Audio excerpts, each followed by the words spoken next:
Hello. And welcome to Church Online.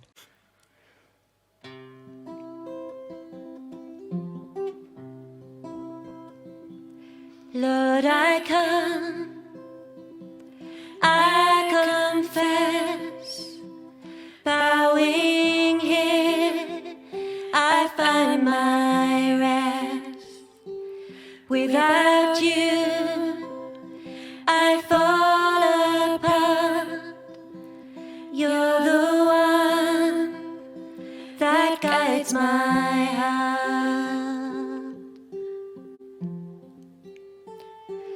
Lord, I need you. Oh, I need you. Every hour I need you. My one defense, my righteousness. Oh God, how I need you. Where sin runs deep, your grace is more. Where grace is found is where you are. And where you are, Lord, I am free. Holiness is Christ in me.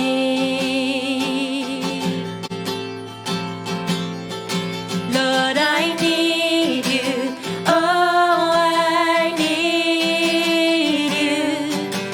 Every hour I need you. My one defense, my righteousness. Oh God, how I need you. Teach my song to rise to you. When temptation comes my way, and when I cannot stand, I'll fall on you. Jesus, you're my hope and stay. And when I cannot stand, I'll fall on you.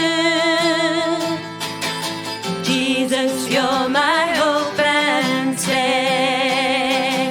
Hope and stay. Lord, I need you. Oh, I need you. Every hour I need you. My one defense, my righteousness. Oh God, how I need you. My one defense, my righteousness. Oh God, how I need you.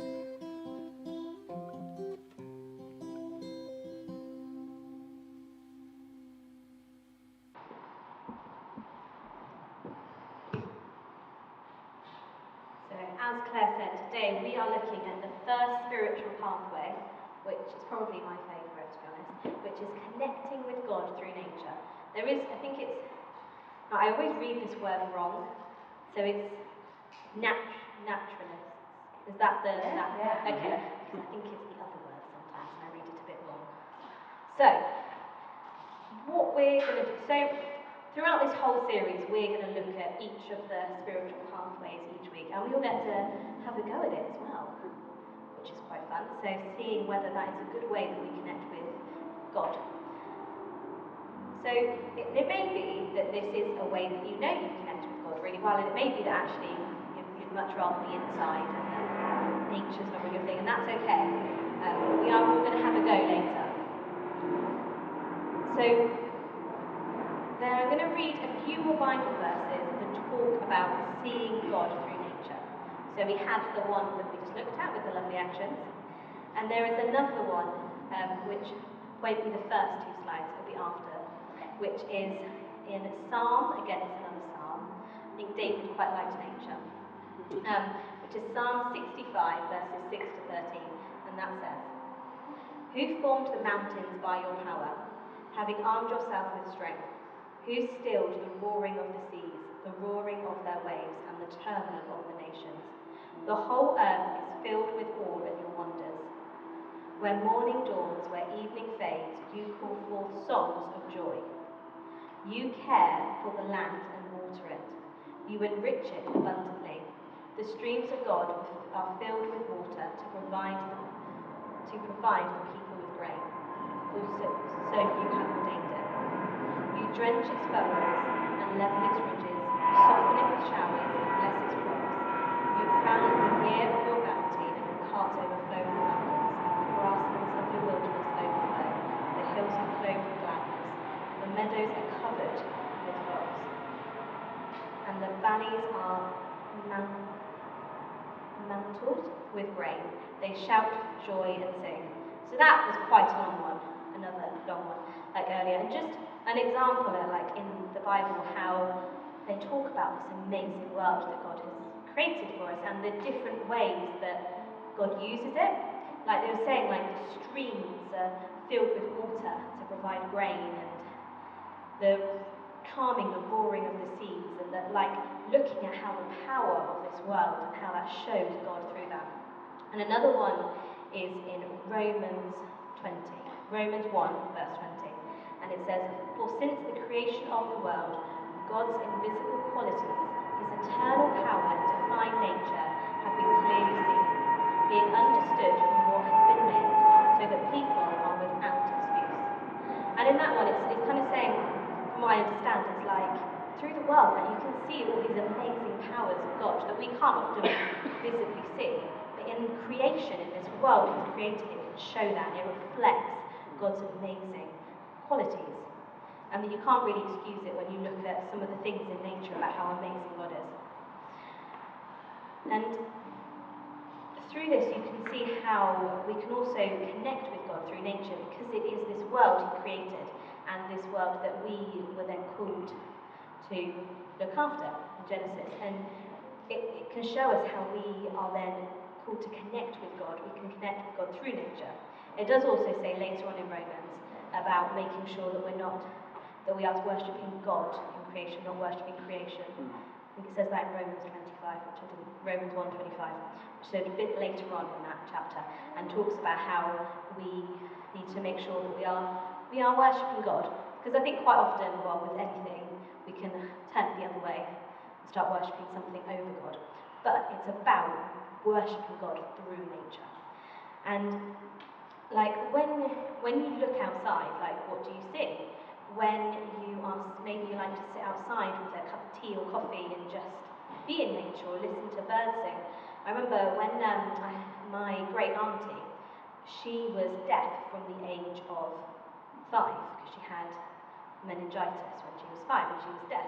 When she was in her 70s, she got a cochlear implant, and her favourite thing to do was just to listen to birds. She couldn't ever remember listening to birds sing, and like a lot of people thought it was a bit pointless to having a cochlear implant because, well, would she really need it? Actually, for the last kind of 10 years of her life, having a cochlear implant and hearing birds sing was amazing, and it brought her so much joy just to hear nature, because she'd not heard nature. She'd seen it and felt it, but she'd not heard nature. And it can be that you might look at the sea and you might see God's power through that. You might not see God's, you might not, and that's okay. We all connect with nature in different ways and connect with God in different ways. To be honest, I struggle to understand and connect with God when I look at bugs. I do sometimes wonder what is the point of spiders and flies, and especially flies this summer. They've been a bit much, fruit flies especially. But and I don't connect with God through creatures really. That's not. But then nature and the world and like outside in the sea especially, I do. And I think there are all different parts of us that actually might not be the way we connect, and that's okay. If I see a spider, it probably disconnects me from God. I can't quite feel feeling scared and scream for someone to get rid of it. that, like, you might see a lake and you might think of the vastness of God's love for you. And then you might see something like the mystery in creation, how often we still try and understand all these different bits of creation and that mystery that we are invited to discover. I love the fact that in nature there are healing remedies. Sue was saying in Kew Gardens, and you can go and see what different plants led to chemotherapy. That's amazing. And I love arnica. When we were children, my mum used to give us arnica. They were called I Hurt Myself tablets, and they were literally a placebo to stop us from getting upset. Because if she gave us some arnica, we thought that it was like this miracle cure that made us better, and it just helped bruising. But like, I love how that is a plant, that is a flower, that is something God created, and we get to use that for good. And there's this amazing thing, and modern medicine uses, as well as homeopathic medicine, but also modern medicine uses nature. They use the things that God has created in order to do good, and for us to be able to bless other people, which I think is amazing that God did that. That this world He created is not just nice to look at, but actually like it feeds us and it can heal us, and that's God. That's what God has done. God has provided that. And we also get to take part in His world and care for His world. And often, I think sometimes we've become quite bad at doing that. Throughout history, humans have kind of neglected the world, and we've gone for things that actually damage the world. And I think quite now there's a lot more awareness about coming back to that, and trying to look after the world more. Lots about global warming and climate change, and I think that we can be more aware of that now, more recycling and caring for the world. And I know the other day, a few weeks ago at church, Chris found a baby squirrel that had fallen out of a tree in the car park, and everyone else was just like, oh, leave it. And Chris was like, no, you can't leave it. And so we did what it said. We put it in a nice little container under the tree, and its mum came back for it, which was lovely. And that's the way that we can care for this world, is when we see stuff like that, we can act on it, we can care for it. There is a really cool thing that some churches have found to connect with God through nature, and it's called forest churches. And it's not quite what we did for Garden Church. So it's not just about being outside, which is amazing, and Garden Church was great for being outside. It's about connecting with God through their worship, through their prayer, connecting with nature and God. So, and it's the idea behind forest churches is having a way into church for people who have spiritual encounters in nature. Obviously years ago, it's a bit of a history, when paganism was big in this country and then Celtic Christianity came in, and that was a way that people connected with God, it was through nature. And so it is about this, and actually still loads of people have those spiritual encounters. Jake talks about thin places a lot, and that's about, often for some people, is in nature, where they feel closest to God. And so the idea behind forest churches is it's to support those and give people who actually connect with God, connect spiritually in nature, a way into church. And this is what they say on their website. So it's the Diocese of Lichfield who really promote this. They have a book as well. I didn't buy the book. This is what they say on their website. You don't need a forest to run a forest church. Indeed, they happen in urban areas as well as rural, and in people's gardens as well as open spaces. All you need is somewhere to explore being with God in nature. There is no set form for a forest church, and they can contain prayers, songs, and meditation. They can be done on a walk, around a fire, around a meal table. The essential thing is that it happens with nature, not simply church outdoors. Many churches involve craft activities and food as well as worship and reflection. They are about celebrating the seasons and often feature seasonal produce and crafts and reviving of older traditions of times where people lived closer to nature. They are naturally all-age events and often attract people who otherwise wouldn't go to church, because they are attentive to the environment and they are caring for and listening to the environment, and it's also a natural way to be church in an age of climate crisis and creation care. Now this is really cool, and this is done in an area where they have lots of outdoor space, and it's I don't really know where Lichfield is. I probably should have looked on Google Maps. Does anyone know where Lichfield is? It's Midlands. Okay. Don't really know further up the country. And so that's what they say, and they often do things to do with they follow the seasons, and so they'll have things in different seasons, and they use nature to pray and worship God. And I was really excited reading this because I was like, oh, I'd love that. That would be a great way to like worship God, like just doing even if it's really cold, like finding a way to make being freezing cold outside a way to worship God.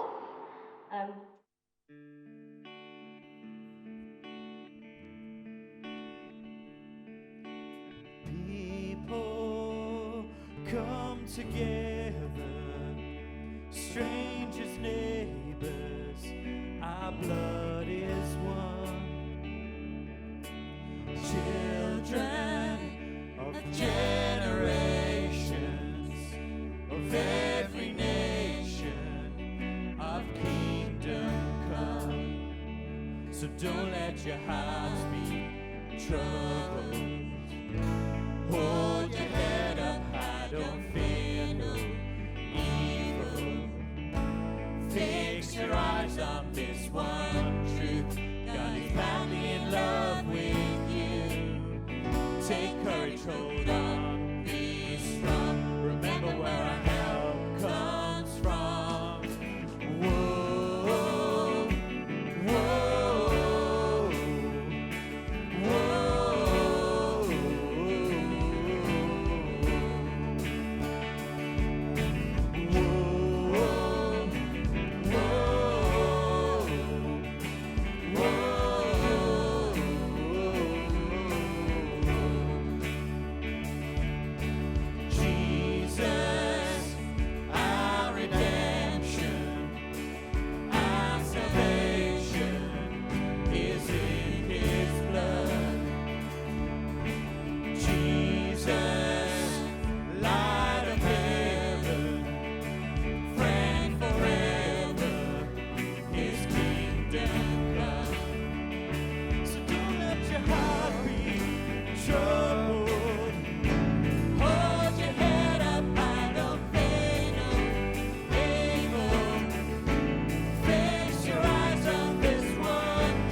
come together, strangers, neighbors, our blood is one.